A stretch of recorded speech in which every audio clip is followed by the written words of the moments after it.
lo paso aquí.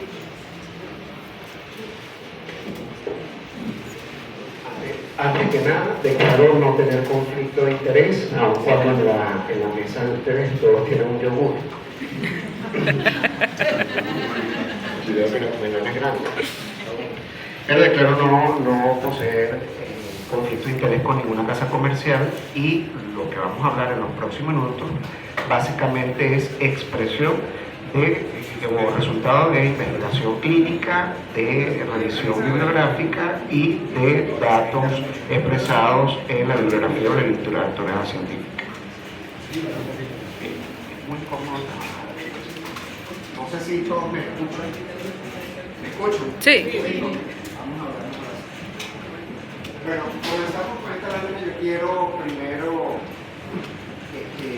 hacer alusión a que estamos en una fiesta a la cual los inmunólogos inicialmente no fuimos invitados. En la terapéutica clásica oncológica siempre estaban los cirujanos, los gastroenterólogos, los internistas, los oncólogos, pero de entradita, nosotros los inmunólogos nos pertenecíamos. Y nos hemos incorporado a un equipo multidisciplinario, como bien empezado en Europa. Ahora somos parte importante de la terapéutica y de la evolución de nuestro paciente. De tal manera que,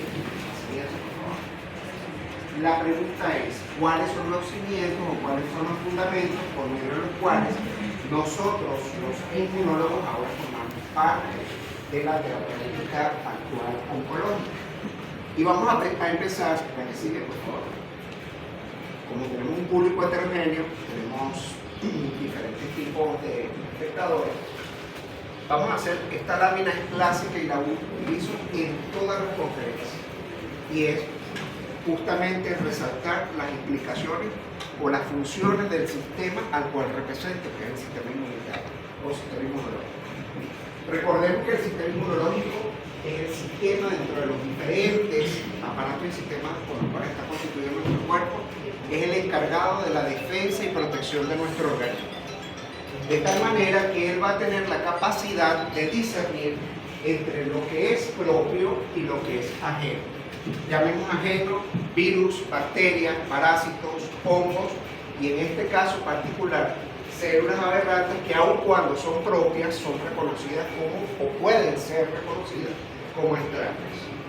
Para realizar ese patrón o esa función de reconocimiento, o ese rol de discernimiento entre lo propio y ajeno, se vale de diferentes elementos.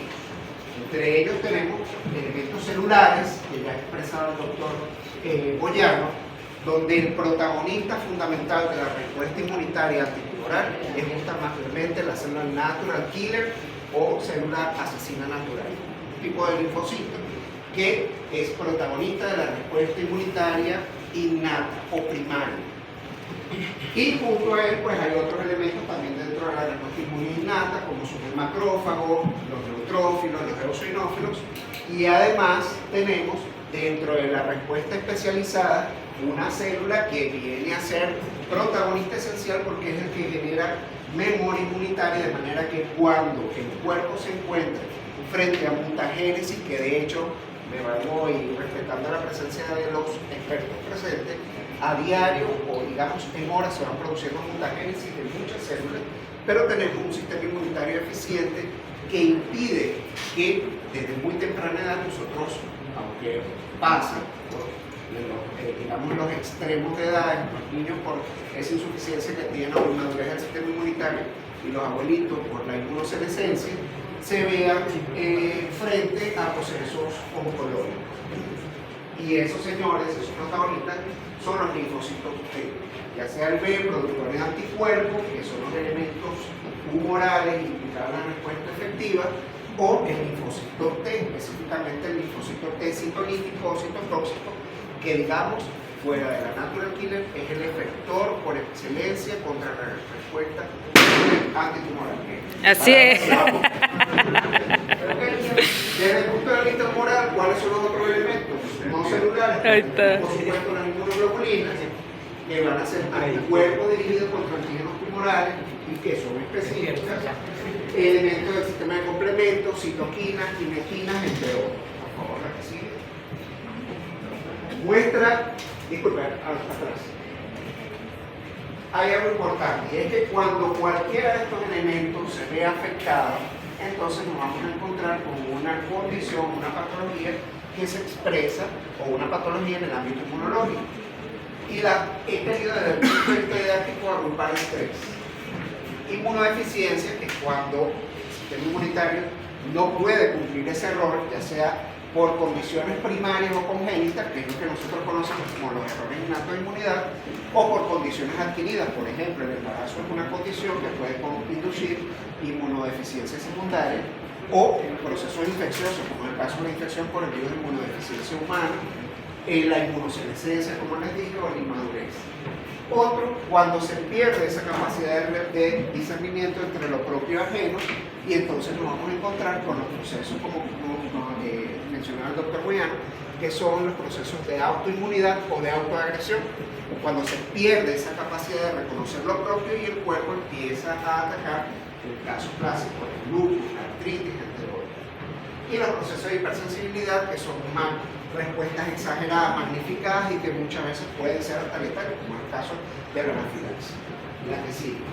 Un ejemplo del rol sobre la inmunidad, el rol que desempeña el sistema inmunitario sobre esos elementos de inmunidad y de vigilancia son, y esto lo presenté en las últimas jornadas de errores innatos de inmunidad recientemente, y es un reporte del 2019 donde se establece asociación causal entre errores innatos de inmunidad, en este caso hablaba de inmunodeficiencia como un variable, que es una condición en las cuales hay alteraciones en el funcionamiento de las inmunoglobulinas, y la presencia de enfermedad oncológica en la infancia. Entonces había una alta relación entre, en este caso, linfomas y patologías hemato-oncológicas, enfermedad gástrica, inclusive oncológica gástrica, y errores innatos de inmunidad, en este caso inmunodeficiencia comunitaria. Pero no queda nada más en los niños, es decir, sino que hay reportes, incluso del 2014, no es tan nuevo, donde ya había errores innatos o inmunodeficiencias presentes en pacientes adultos que posiblemente no fueron diagnosticados durante la infancia o que durante su evolución presentaban formas leves. Y esos adultos presentaban mayor frecuencia o mayor predisposición a padecer de una condición oncológica. En este caso, la población evaluada presentó patología oncológica un 17,3%, y de ellos el linfoma de Hodgkin fue una de las formas de presentación más frecuentes. Otro estudio un poco más amplio es en el que se presentó una población que incluyó aproximadamente 3.658 individuos de los Estados Unidos de diferentes edades, tanto en edades pediátricas como adultos, en los cuales se evidenció una alta correlación entre error innato de inmunidad, o sea, una deficiencia en la función del sistema inmunitario, con enfermedad oncológica. De ello, pues el porcentaje mayor se lo llevó la inmunodeficiencia como un variable, en este caso inmunodeficiencia como un variable de calidad. De tal manera que estamos frente a una condición, una enfermedad que no respeta geografía, no respeta raza y que nos tiene como la segunda causa de mortalidad a nivel mundial, solo antecedida por las enfermedades cardiovasculares. Fíjense cómo países como Asia, los japoneses, los chinos, toda esa gente que nosotros consideramos muy ilustrados, pues tienen una incidencia de patología oncológica muy alta. Y en América, aunque se ve aquí agrupado con uno de los países con mayor incidencia, sobre todo de patología colorectal, justamente los Estados Unidos. Si nos vamos un poquito más, si vemos entonces la incidencia, creo que ya lo presentó la doctora adelante, pero simplemente para que recordarles que el cáncer colorectal corresponde a la tercera causa de condición oncológica, hablando entre expertos, intimidantes, pero ustedes manejan mucho eso mejor que yo, pero de esa tercera causa corresponde a la segunda causa de mortalidad. A nivel mundial, lo podemos ver de esta forma, de un total, la que sigue, por favor, de una población total para el 2020 estimada de más de 8.000 millones de habitantes, 18 millones tenían patología oncológica y de esos 18 millones, casi 10 millones presentaron letalidad, casi un desenlace fatal, o sea, casi la mitad de la población total. Y de estos, el 9.2% correspondía a patología o cáncer colorectal. En nuestro país, la autoridad presentó una demanda que para el 2020, con una población total de 28 millones de habitantes, 61.000, no sé si esto de repente obedece a un subregistro y de repente las estadísticas sean mayores, tenemos un porcentaje casi parecido al de la tasa mundial, casi del 50% de letalidad, o una condición de enfermedad oncológica colorectal del 7%. Ahora bien, si esto está pasando aquí, y habíamos dicho que teóricamente el sistema inmunitario está comprometido con esta vigilancia, eso él lo dice el doctor Reina, el doctor Moyano, desde el año 1960, el señor, yo creo que es, digamos, no lo voy a llamar el padre de la inmunoterapia, porque hay alguien que le antecede a finales del siglo XIX, pero es el inmunólogo que estableció las pautas de lo que hoy conocemos en el manejo de la inmunología dentro de la oncología. Y él se llama Falmouth. Él estableció tres conceptos fundamentales. El primero, el de la selección clonal, es decir, saber qué es lo propio y ajeno, para decirlo de una forma sencilla. El segundo, la tolerancia inmunitaria, es decir, evitar destruir o hacer daño a lo que es propio. Y el último es el de la vigilancia inmunológica, donde está la condición que yo les había comentado, y es vigilar todas esas mutagénesis internas que pudiesen escapar de ese proceso de tolerancia inmunitaria y que pudiesen ser lesivas y destruirlas para evitar justamente la progresión hacia un proceso oncológico. Eso le valió al doctor Falmouth en el año de 1960 el Premio Nobel de Medicina, estableciendo esos tres conceptos. Y paradójicamente, no sé si alguno de los oncólogos sabe quién es esta figura, coincidencialmente, aun cuando es el padre de los postulados de la vigilancia inmunitaria, el doctor Burnett murió de cáncer. Aquí está su publicación, año de 1960, y a raíz de comenzaron a aparecer nuevos estudios que han llevado hasta la fecha actual. Esto creo que debe ser la Biblia para todos los oncólogos, casi seguro que todos conocen esto, lo que es la propuesta de Hannigan y Weisberg sobre las características de la célula tumoral y lo que ha hecho tan difícil justamente establecer una terapia certera, que nos lleva a decir la del cáncer ha sido curada. Una de las características, pues, y por supuesto las estrategias terapéuticas han sido todas relacionadas con abordar cada uno de los elementos en los cuales Hannigan estableció que eran propiedades de la célula tumoral. Primero, la adquisición de inmortalidad replicativa, que yo me tomaría el atrevimiento de asociarlo con evasión de los procesos apoptóticos. Recuerden que las células están programadas para tener un ciclo de vida. Cuando escapan a esa capacidad de inducirse la apoptosis, entonces estamos teniendo células inmortales que de repente, en el caso de medicina, año de 1970, le valió el premio Nobel a dos investigadores, entre ellos uno de Argentina, por la creación de la técnica del hibridoma, que son lo que hoy conocemos en la medicina moderna como los anticuerpos monoclonales, y es el puntal del diagnóstico de la nueva medicina y el puntal de la terapéutica, incluso no solo en oncología, sino para todas las especialidades. Le digo un uso racional a esa evasión de esos procesos apoptóticos, la inmortalización, que es una de las características de la célula tumoral, la inflamación y el rol que desempeña la inflamación, y este punto es importante porque aquí es donde están metidos los famosos microbioma, la microbiota y las bacterias dentro de la génesis de los procesos oncológicos, la activación de metástasis o siembras a distancia, Entonces ahí el sistema inmunitario también juega un valor y hoy se conoce y se considera el rol que tienen algunas quimioquinas, por ejemplo la fractalquina. Hay varios estudios donde establece la asociación que hay entre quimioquinas como receptores, quimioquinas y sus receptores a distancia.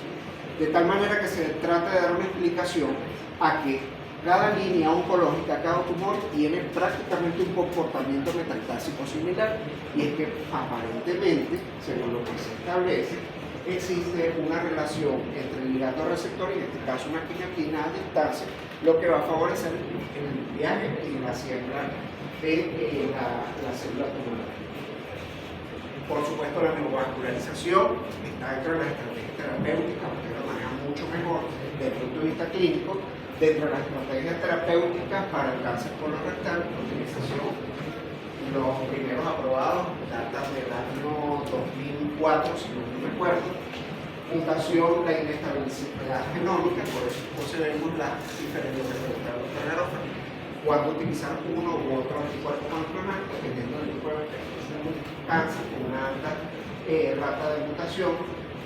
La evasión de los procesos apotóticos, que ya se los nombré, de regulación del ciclo celular, la señalización, evasión y supresión de crecimiento, los factores de crecimiento, y aquí estamos metidos nosotros, que son la evasión de los patrones de respuesta del sistema inmunitario, y es donde juega un rol los nuevos anticuerpos monoclonales.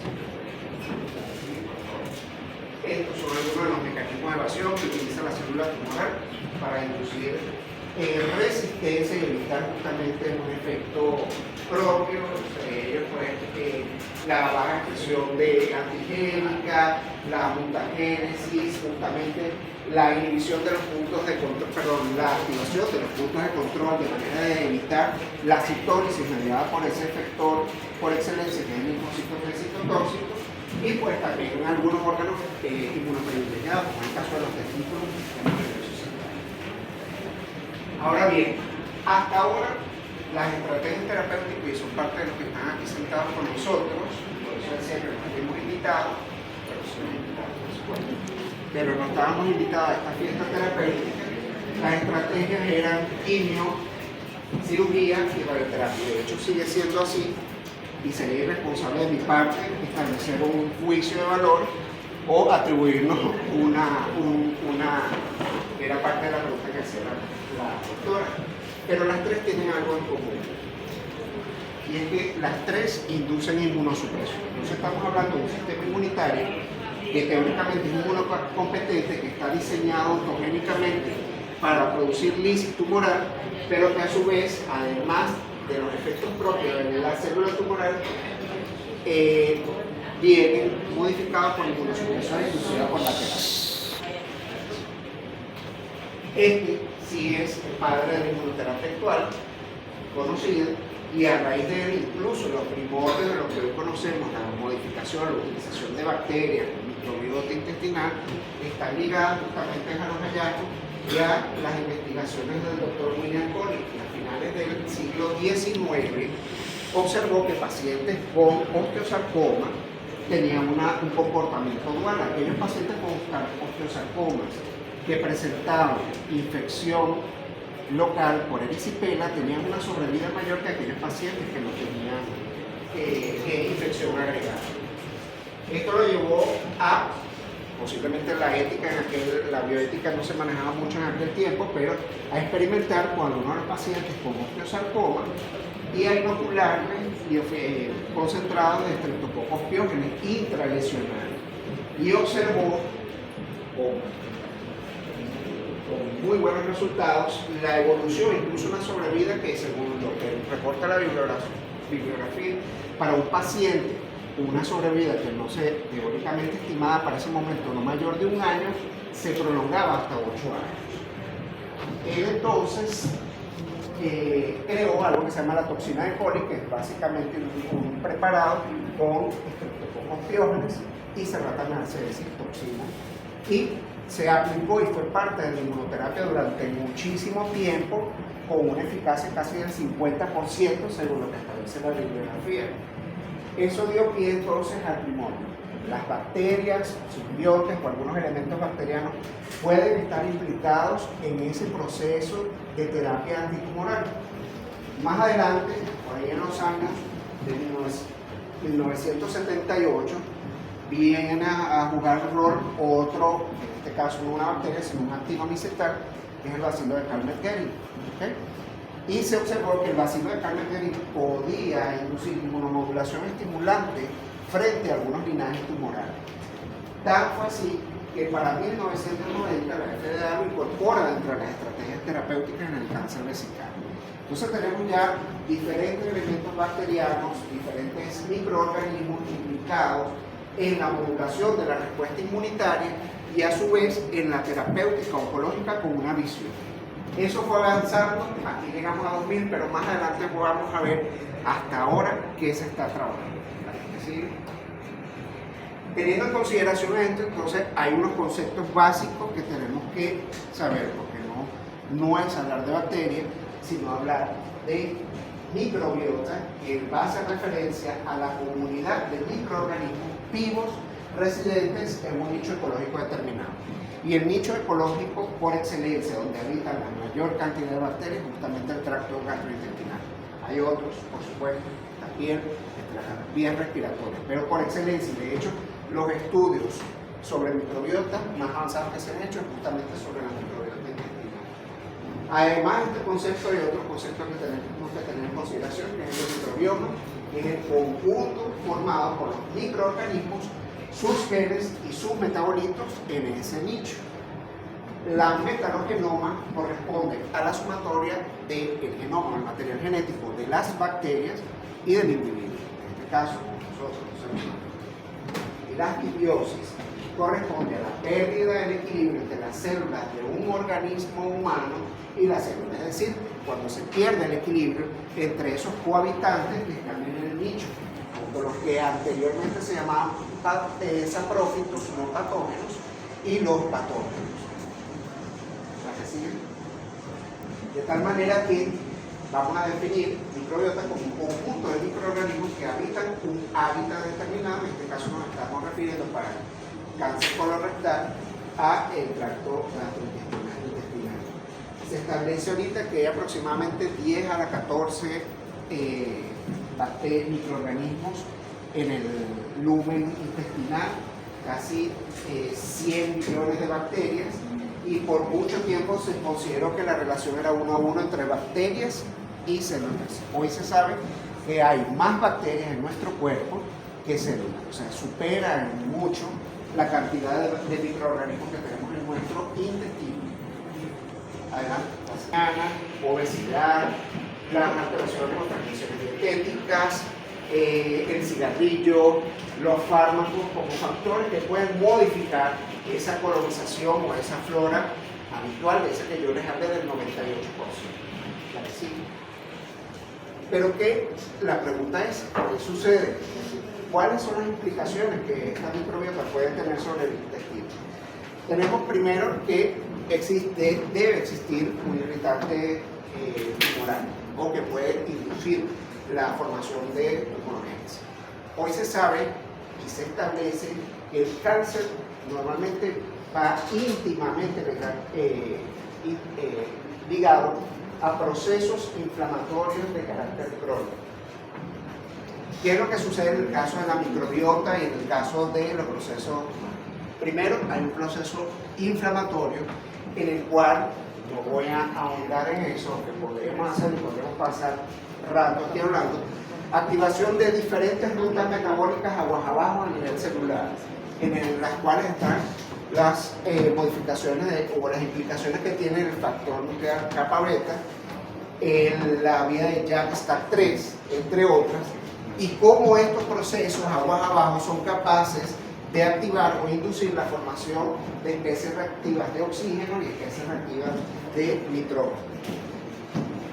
Esto puede inducir a nivel de la célula target, estamos hablando en este caso de célula a nivel colorectal, una fase inicial que es la fase de iniciación, donde se produce la mutagénesis o las mutaciones iniciales, y que esa mutación, además, para la progresión van a ser favorecidas por un ambiente netamente inflamatorio, donde lamentablemente el sistema inmunitario puede jugar un papel dual. Puede ser antitumoral o puede ser pro-oncogénico. ¿Cuáles son el ambiente que favorece? Como habíamos dicho, la inflamación.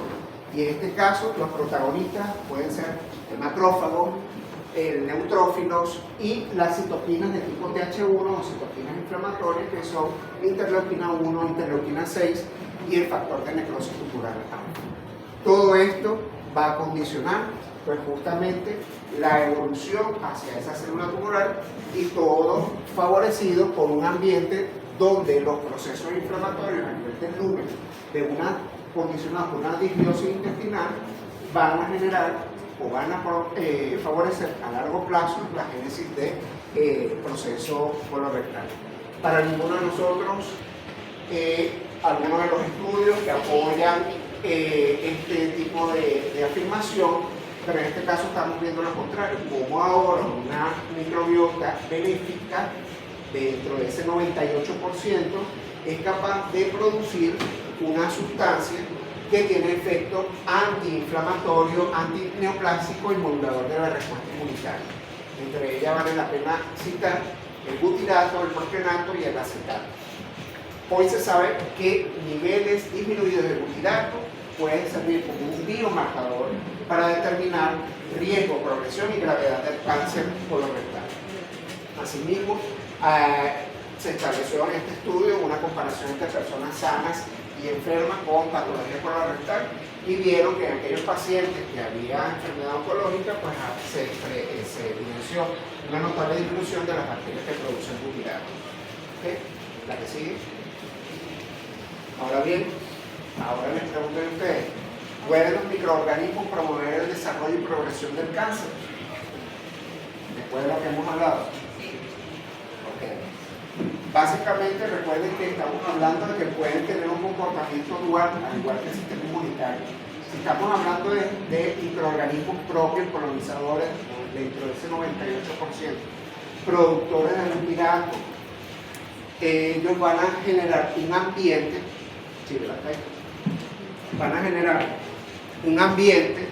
propicio para la defensa, e incluso vamos a ver más adelante cómo hay unos reportes dentro de esas inmunoterapias que se vienen utilizando para el tratamiento no solo del cáncer colorectal, sino otro tipo de patología oncológica, tiene la capacidad de favorecer la respuesta.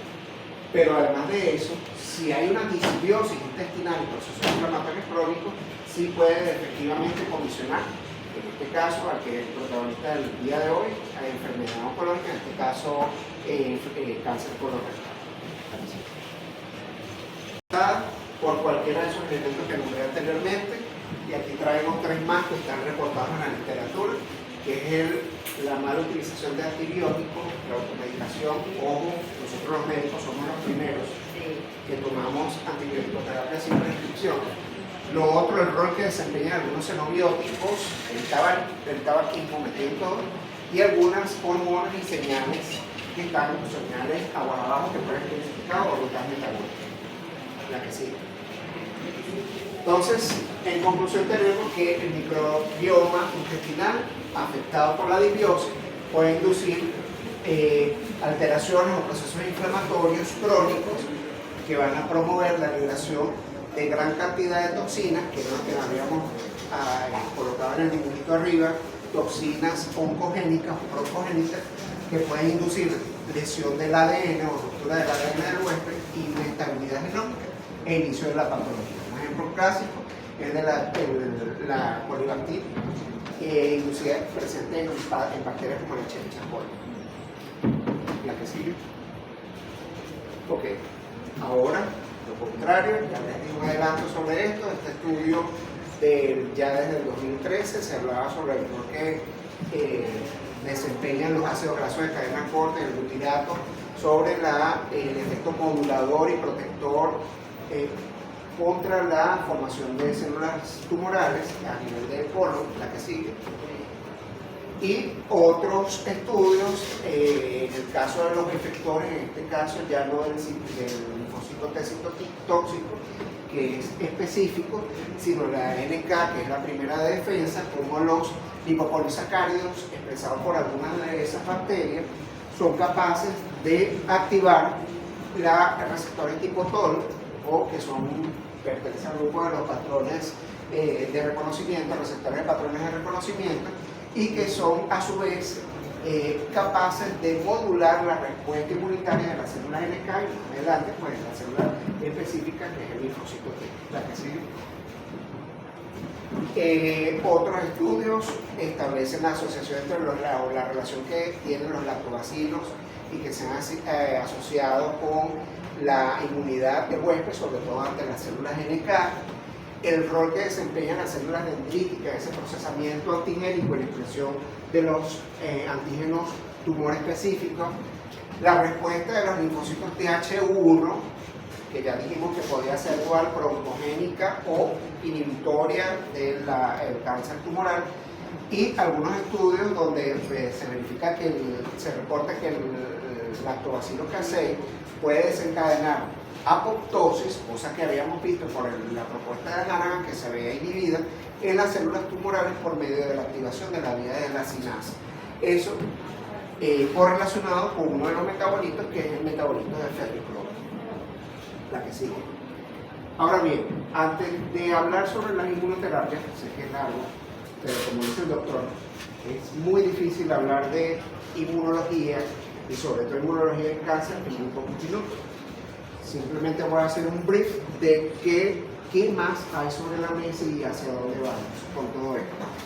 Algo importante, y es que hasta ahora hemos hablado de microbiota, pero hay un estudio que está actualmente gozando de mucha importancia, porque hemos visto que algunos, cuando le pedimos a los pacientes perfil de disbiosis para diversas patologías, no sé hasta qué punto los oncólogos piden a sus pacientes con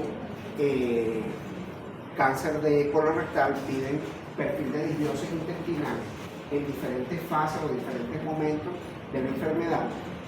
Hemos visto que algunos de nuestros pacientes, no con cáncer, ojo, son de ustedes, algunos de nuestros pacientes presentan perfiles de disbiosis reportados como aparentemente normal, pero los pacientes vienen siendo sintomáticos, vienen presentando enfermedades autoinmunes asociadas posiblemente a una colonización disbiótica, y hoy en día está gozando mucho, digamos, del interés científico, un estudio que se sacó del armario y se desempolvó, que es el de la determinación de ácidos orgánicos en orina.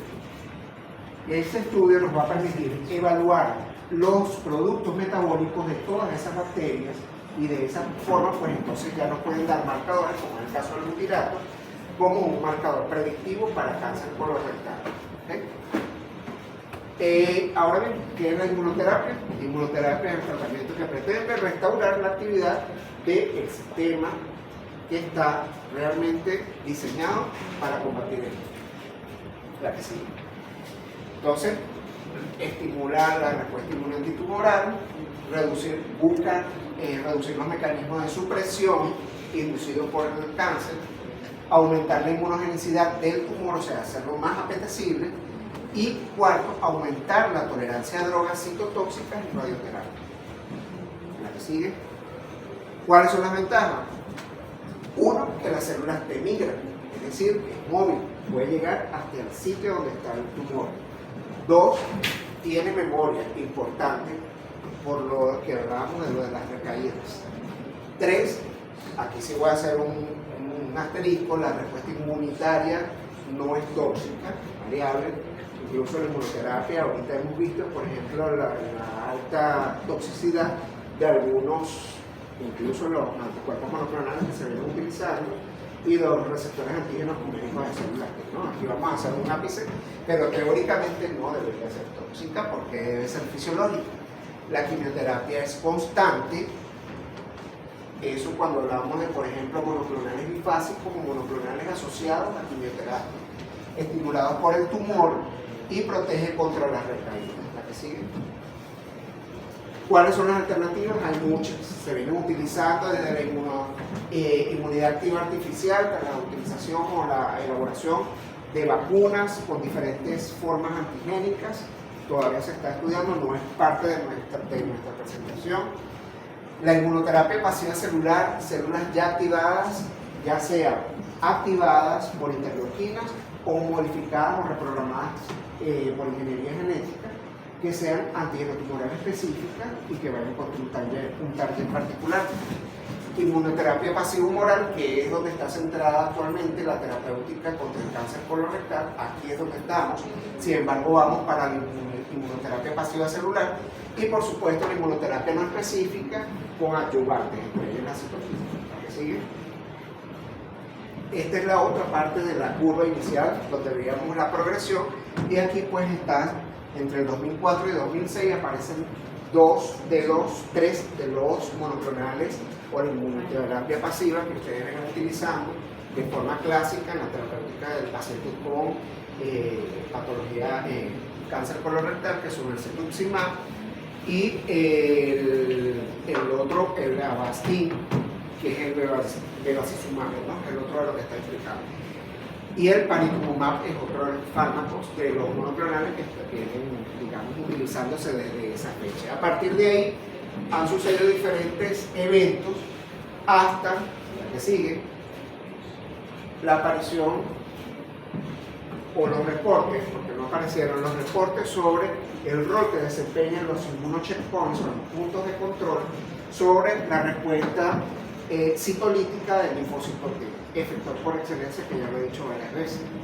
Entonces recordemos que el linfocito T tiene tanto receptores de activación, es decir, que son los que van a inducir la citólisis o destrucción del target, en este caso estamos hablando de célula tumoral, y en segundo lugar, inhibidores de eso. Por ejemplo, en el caso de las enfermedades autoinmunes, justamente el problema es que se pierde ese control de la actividad, o lo que estamos viendo con los receptores antígenos quiméricos de células T, como pueden ser lesivos contra otros linajes celulares.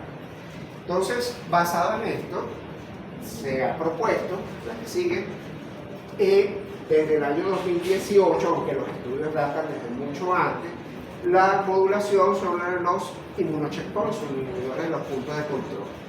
Tenemos lo clásico, el cómo debe ser la expresión, la presentación antigénica dada por la célula presentadora de antígeno profesional, la célula dendrítica, y las moléculas implicadas, la expresión, en este caso del antígeno, vamos a llamarlo antígeno tumoral, que se une con el TCR para inducir la activación. Eso es lo clásico, y las moléculas implicadas, que son C86 y CD28.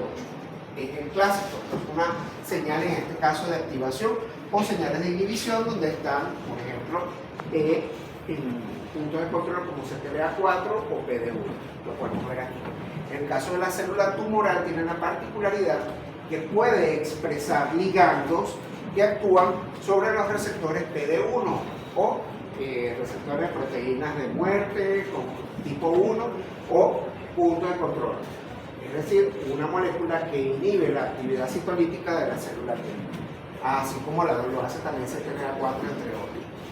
Al expresar este tipo de ligandos y unirse con su receptor, pues van a producir una actividad silente de la célula T, por lo cual no hay respuesta inmune antitumoral. Esa es la evasión principal y es lo que le valió, adelante, el premio Nobel a James Allison y Tsukumoto en el año 2018, justamente utilizando inhibidores de los inhibidores, es decir, inhibidores de los puntos de control, inhibidores de los inmunocheckpoints. En este caso, como ya comentó, hay varios que están en el mercado que ya se están utilizando, como el ipilimumab, es uno de los más utilizados, sobre todo en melanoma, novolumab, entre otros.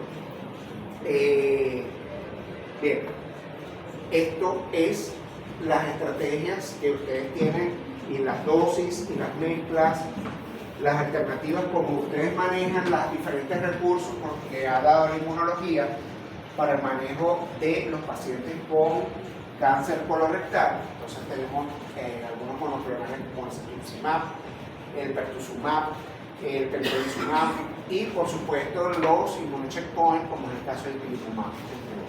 ¿Ok? La que sigue. Hay dos estudios donde se establece la relación entre, digamos, la microbioma y la activación de algunos inmunomoduladores o inmunocheckpoints, ¿no?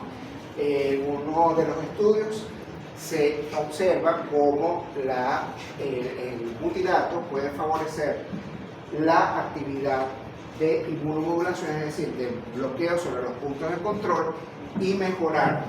En este caso estaban utilizando un anti-CTLA4, que recuerden que dijimos que es una de las moléculas de coestimulación y que regula justamente la inactividad de la célula T, favoreciendo, desbloqueándolo y favoreciendo entonces la citólisis mediada por la célula T. Otro estudio, la que sigue, es esta donde tenemos un clásico, el PDL1.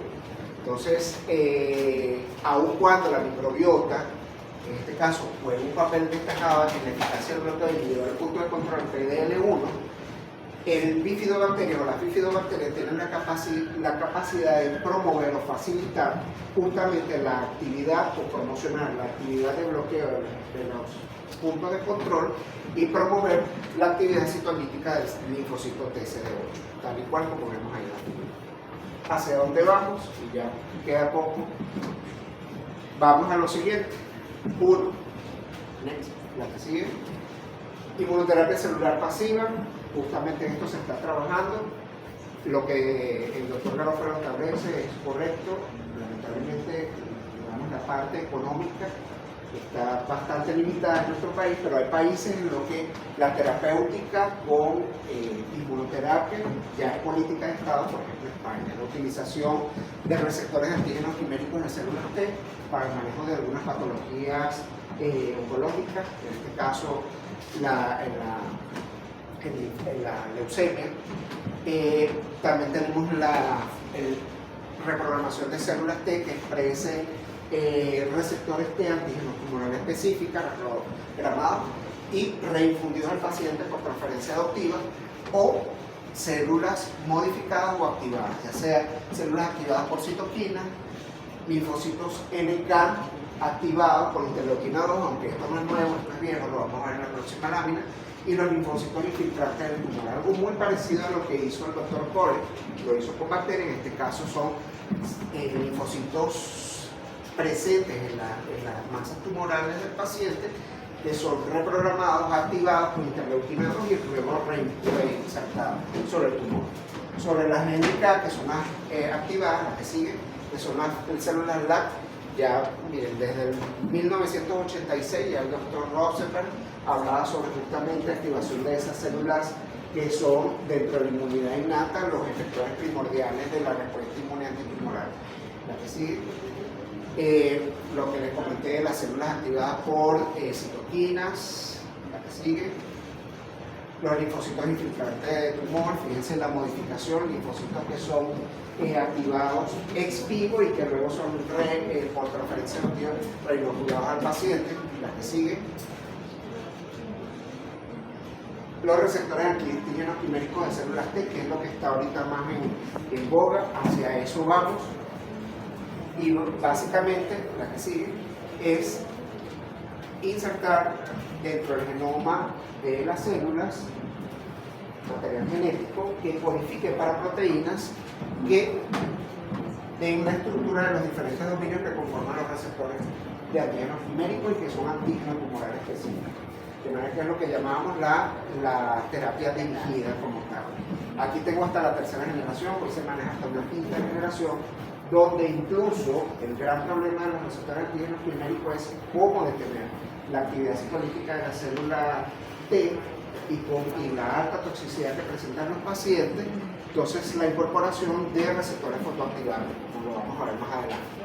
Esta es la fiesta a la que nos incorporamos nosotros. En esta fiesta están los radioterapeutas, donde tenemos radioisótopos asociados a anticuerpos monoclonales, donde tenemos quimioterapia asociada a anticuerpos monoclonales, donde tenemos anticuerpos monoclonales biespecíficos que pueden actuar tanto sobre la célula target como sobre células efectoras de la respuesta inmunitaria, y liposomas en este caso la célula natural killer, que es entre los biespecíficos o biespecíficos asociados a marcadores de radioisotópico. Entonces, esta es la fiesta en donde nosotros los inmunólogos nos estamos incorporando, o la inmunología se está incorporando, para darle entonces solución, y de hecho, es probable que lo hayan dicho ya, la tasa de incidencia del cáncer colorectal ha disminuido notablemente, aun cuando se está viendo en pacientes un repunte en pacientes jóvenes.